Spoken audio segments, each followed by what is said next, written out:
Officers also cannot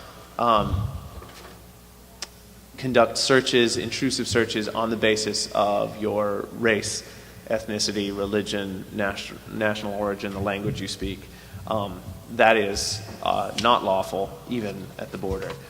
If you believe that is happening, you should absolutely, and actually this is true in any context. If you believe that the officer who's talking to you is abusing his or her authority, either asking questions because you're being profiled as a Muslim, as a person from of Iranian descent, of Arab descent, whatever, you should get that person's information. You should ask for that person's name and card, and you should file a complaint with the agency. For the TSA, the Transportation Agency, there's on their website is a complaint form, so you can file it right there. You should also contact us or CARE or Shaquille at Shura Council. With respect to searches, one thing that I am sad to say is that at the moment the law seems to be that they can search your computers and cell phones. They can turn them on, test them out. You do not have to give them your password, however. If your computer is password protected and they flip it on and they see a password screen and they ask you for it, you do not have to provide that information. We do know of instances where they have basically seized laptops, said we're going to keep this for a few days, and if that happens, definitely call us. The law is not totally clear on exactly what they can do. We have, at least in one instance, managed to get, I think Shaquille managed to get a laptop back through angry phone calls. It's not that easy, certainly. I mean, in this particular instance, the person whose laptop was seized at LAX airport, or seized or detained for 24 hours, supposedly, was a very high-profile person, and we were able to make some difference in there. But by and large, if they do, I think what Peter is suggesting is extremely important. If you don't have a password on your machine, you should have a password on your machine. And when you do, and if they may crack it, if they keep your laptop, but you don't have to volunteer to give. And I think this is more relevant for citizens, if I'm not mistaken. If you are a resident, I think it becomes a little bit tough call whether you want to give or not give, because they can refuse entry into the country, which they have the right to. But for citizens, they can. So it's extremely important that you don't volunteer this information to the customs people when they ask for a password on your machine. But one thing that's, I think, a tip just to remember when you're traveling is if you have a cell phone or an iPhone or a BlackBerry or a computer, that you make sure that you have all that information backed up as a precaution, and that if there's anything on those devices that you don't want the government to see, don't travel with that device or erase it before you travel, because we have seen a lot of situations where they are actually downloading that information.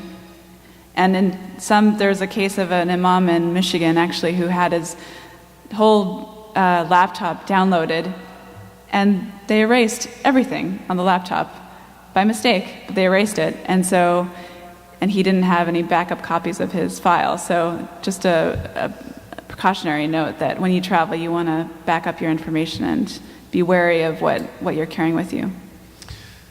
And I actually wanted to take one moment while we're on the subject of high technology to talk a little bit about law enforcement and the internet, and just to let you know, in case there's any doubt in anyone's mind here, some organizations recently did a public records request to ask for policies or guidelines from various federal agencies to see if they were looking on online sources, social networking, things like that. And many agencies are, and then not just the FBI and the marshals, but the IRS.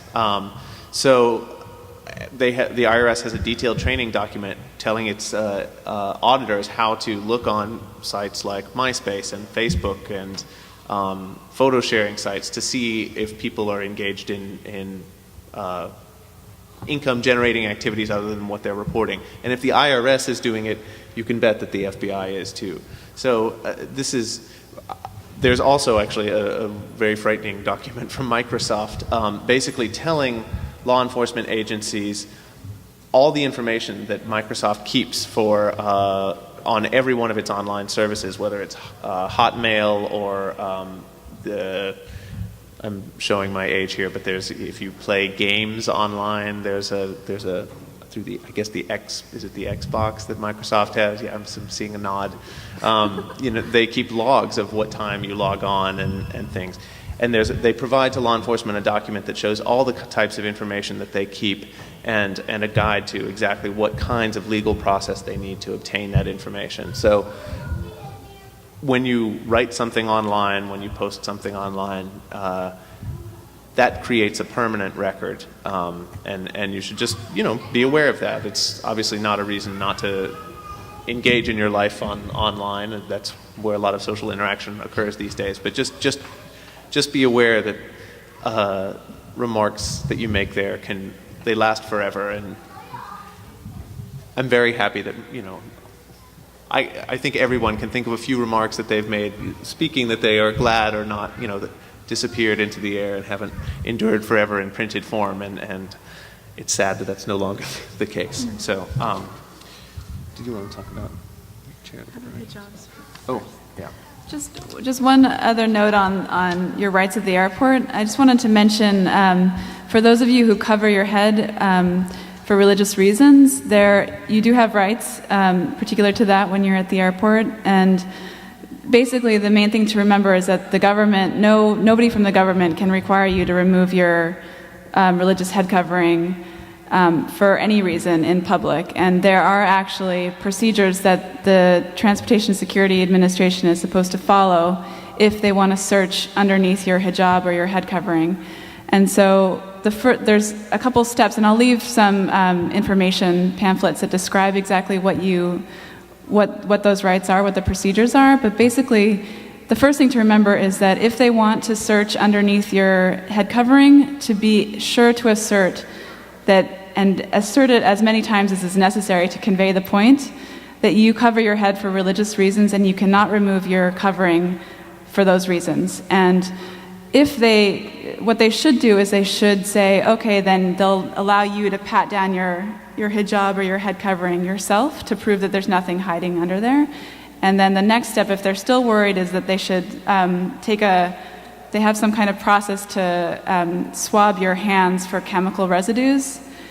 And if they're still not convinced that you're not hiding something under there, then you can demand to be escorted into a private room, if you're a woman, to be screened by a female screener, and then in that private room to remove your head covering.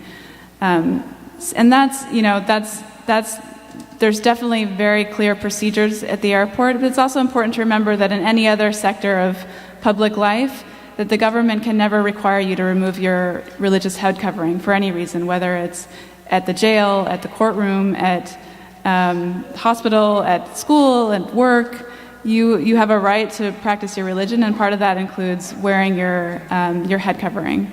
And so if anybody hears about situations where people have been discriminated against because of that, or have had problems with security agents forcing people to remove their head covering, we ask that you please call us, because that's something that we're trying to monitor and help people with, assist people in those kind of situations. Yeah, go for it. I just wanted to do a very short piece on charitable giving. Can I add something before you go sure. to charitable? Before Peter goes on the charitable giving, one other aspect, particularly when you're coming back from airport, this, not all, but sometimes the customs people do take advantage because you're tired, you flew for 14, 12, 16, whatever number of hours. Sometimes you are with family, with kids. In the secondary checks, they ask some interesting questions. I mean, some questions you can either answer or, make a decision whether to answer or not answer. But there are some questions that you mustn't answer. In fact, when those questions are asked, you must ask them either to see the supervisor and note down the name and number and the batch number of the person who has